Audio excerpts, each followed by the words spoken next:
2 seasons back.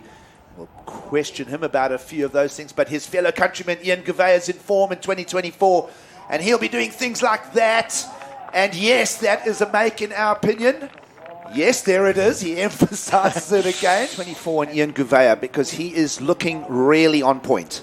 I feel like Ian has been surfing really well the last few years, but I feel it's confidence, right? So after that air at snapper, that's pretty crazy, and I feel that his confidence level went up, and now he's making everything he's trying. So I feel like that confidence level, it's up the roof, and you can see, he's throwing to the air like with the wind, no grab, and he's like started with that barrel to turn combo. Oh, there we go. Samuel Pupo not waiting around to join the party. George Pittar made reference that Sammy was one of his favourite surfers, and why not get a look at this variety and surfing. The booty boy is on fire. And these are the waves that Jack Robbo was calling that went missing in the last heat. That heat was due. Kaipo, walk us through that. What an exchange. What an opening exchange this heat. And that's what we've been expecting, right? He attacked it the whole way. Hey, Wayne, I'm going to get you to take us through this one. I can see tears streaming down Rich's face. Oh, man, this wave is unbelievable. Just searing turns with speed, full commitment. Every turn is world class, just slamming the lip there, and he's not finished yet. Foam climbs, and the 1-2 punch at the end. Nothing could have been done more than that wave. That's got to go into the excellent range. Has to. Have a look at the water angle here, and watch the angle of the surfboard. Lays it on rail, dragging it all around. Not even dragging, accelerating. Top speed, every single one of these opening turns. Position perfect. Well, he sharpened up the blade between the quarters and the semis, and he fillets this thing. Oh, just absolutely sizzling. And Sammy Pupo, he is going to be a real tough competitor in this semi-final. It's going to be a huge number. As you said, Bugs, not too much more he could have done on that one. Goes for the big layback carve through the inside. Blows the tail out here, gets the release. So a little bit of everything in that one. One of the best wave-faced surfed exhibitions this contest. 5.68, but George Pittar right behind him with that fast, angular surfing and that quick approach. Fades bottom turns, projects up in the lip, gets vertical, stomps on the tail, little foam ball ride there. Going to continue on, looking for a little bit extra down the line. Sticking with this one. More opportunity for George. Legs got to be burning by now.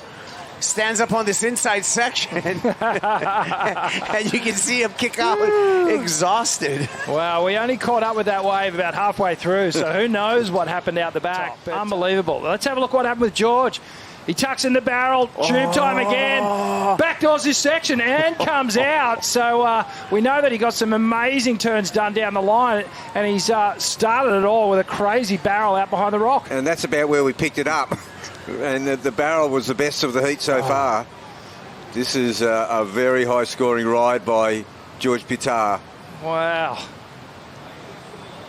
Well, most of the damage done on this wave, but this is going to be, it feels excellent to me. Oh, yeah. Rab, it feels excellent for sure, but let's not just take our focus off what Emrod did on that wave as well. That was amazing surfing, but just not enough sections down the line, I don't think, and it didn't have the barrel. It didn't have the barrel, but Michael Rodrigues knew that he got a 6.67 on a very similar-looking wave, but that barrel... Yeah, love the variety here from George as well, so he's just really... just cutting into these big swooping turns. I love that release in that final quarter of the turn there that he can do. Watch this one. Gets a bit more vertical. Tags the lip. It's not like all's lost for Sammy, but like we said, up until that point, it was kind of mistake-free. Different approaches, but it was very even. As Alejo now gets an opportunity to extend, and likely will. 2 quality turns. It was better than his last ride. He's going to dump the 5.87, add to his heat score total here. He's got the higher number, but I feel that this wave here up from Alejo Muniz, beautiful snap down the line, gets to the end section. There's the angle I was talking about. More pivot. It's a taller wave, so if that last wave was a 5, 6, 7, this is going to go north of that, guaranteed. So low on the bottom turn. the head, the arms, the shoulders. It leads the path. That made the requirement for Dylan Moffat a 9.4, but this wave here, he comes over. Now this wave's got a full body on the bank. Wow, what a searing cutback that was. Goes vert, and timing it off the bottom is unbelievable. Massive sprays. The first spray hasn't even landed yet. And now he's on his way to a 9, and then he goes all crazy. Miggy Pupo puts it down. The fins catch. He spins around. Extension on that air. Beautiful. So the veteran we talked about, Miguel Pupo, 8.33 for this. Yeah, and it was all about the positioning of where he did that air in the critical section, racing down the line, knifing this takeoff. He knew he wanted to get to the end. He takes a low line, and then he hits it.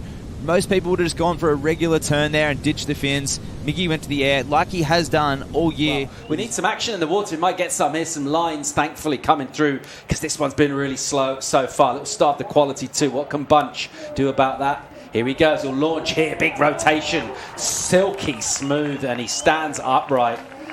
So very well stomped, Samuel. What do you think of that air? He's going so fast, but there was no disappointment. Beautifully rotation, full rotation in the air, and I mean that's Mikey on the outside is tapping into another one, and he's in the attack mode. He found something in the semi-finals, and he didn't lose it on his break. A big finish here, and he's going to get rid of the 5.33. Yeah.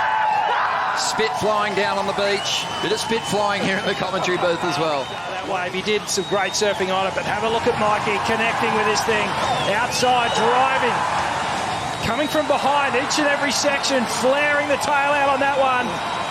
Gets around this little moment here as it runs down the line. No problem for Mikey. And mate, I've got to say, perhaps fatigue is an element here. This is a guy here who surfs point breaks each and every day as we watch him just clip the lip here, bust the tail free. And so he is match fit when it comes to surfing long right-hand point breaks. And, well, Sammy Pupo, you know, he's obviously super fit himself, but this is Mikey's backyard right here. I just think it's wave selection, Rich. Mikey McDonagh's killing him, and he's also in attack mode. Steps off on the sand. Let's turn our attention to Alan Cleland. Power snap there. He waited a long time for this wave, but he's making it count. Clears that section. S turning through a little dead water. Big snap again. So he's going to get out of the combination right now, Alan, and he's going to make it a one-wave requirement. And he rides out of it as well. And then now on the outside, this is where he caught up to him. First turn was strong. Second turn much better, though. Really laid into it right there. A variation of the layback jam. Little setup turn, and once he got to the inside of Kaipo, made it count once again. So variation of maneuvers was too many. He doesn't want that to happen here. Marco clear for takeoff and an extended frontside air reverse. That was unbelievable. The extension that he threw down in the air. With the short space that he had, this wave right here, though, look at the projection down the line. My goodness. Perfect landing, great rotation. I mean, it was almost a full rotor, but I feel like it almost was higher impact than it wasn't.